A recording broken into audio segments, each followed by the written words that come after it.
There's no need to install motherboard standoffs as there are already elevated areas right in each corner for a Mini-ITX motherboard. First, you have to make sure to install your backplate of your I/O shield for your motherboard before you proceed with installation.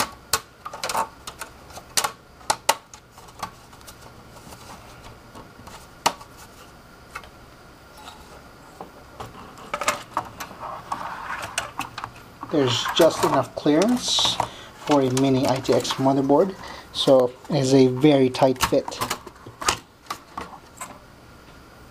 While there's room to install a dual height low profile video card, you must first remove this PCI lock right on the side, and basically just tilts open and you can remove and knock out the expansion slot covers.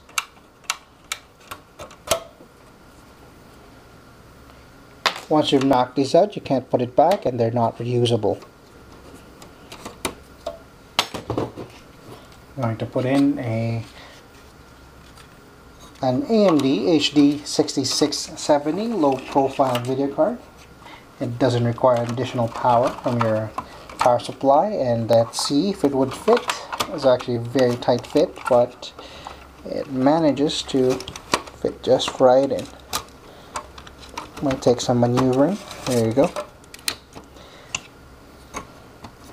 And then just screw it back into place. Installing hard drives inside the InWin Wavy requires the use of this hard drive cage found underneath. It actually slides into place, and you have to simply install your hard drives by aligning the mounting holes with that of the hard drive cages. And once you've secured it, you just simply put it back in place and slide it underneath.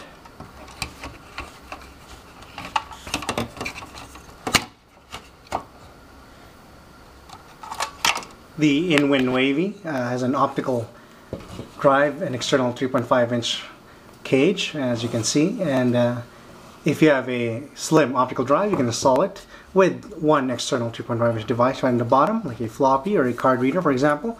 But if you do not have a slim optical drive, you may convert the entire thing into a 5.25-inch drive bay. And but first, you need to remove the screw in the front, which locks the adapter in place for the 3.5-inch mounting area. And see, that is the only screw in there. And you also have to remove the fan located at the back, since full-size optical drives are rather large. And let's see how we can remove that. There's also a screw in the side seams. Remove that as well. And should also be one last one on the right side, so you can screw that as well. And we can finally slide the adapter out of the way. And also have to unscrew the fan. It only uses 2 screws to install it into the cage. And lastly,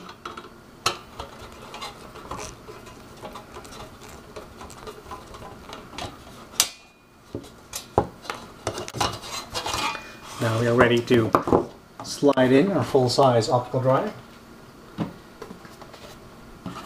And it's a little tight at the beginning, but you can actually just slide it out of the way and see if the mounting areas, until you align the mounting area, and then screw it in place with one of the screws provided. Plugging in your hard drive's power connectors might be a little too tight, but you can remove this small fan, 40mm fan right at the bottom.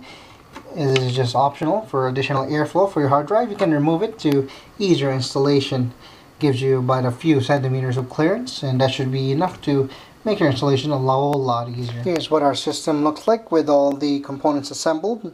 Note that we have a discrete graphics card. It takes up 2 slots, and cable management is really tight, especially with this thing in place. The optical drive and the external 3.5-inch drive placed on top. That's what made it a little bit hard to work with.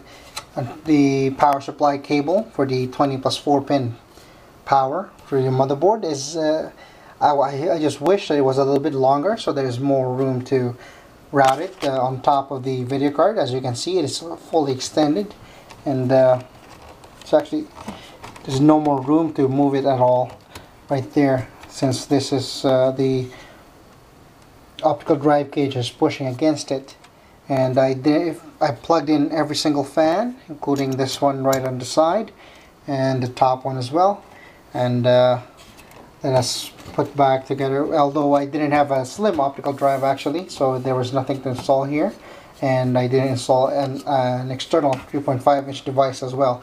So that leaves a little bit of room for cable management, and if you remove the discrete graphics card, you'll have more room to work with, and you will not have this problem here.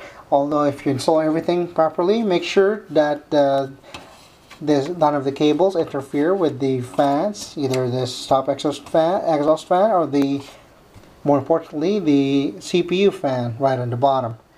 And let's put back together our system and fire it up, and so we can see what the performance is like on the InWin Wavy Mini-ITX case.